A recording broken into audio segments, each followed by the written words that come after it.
प्यासों को पानी पिलाया नहीं, बाद गंगा नहाने से क्या फायदा।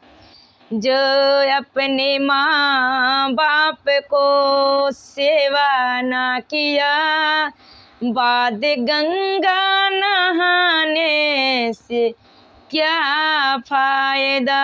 बाद गंगा नहाने से क्या फायदा।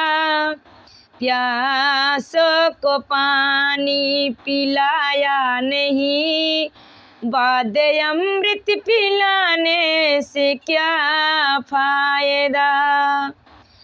अगर अपने माँ बाप को जो सेवा ना किया, बाद गंगा नहाने से क्या फायदा। बाद गंगा नहाने से क्या फायदा।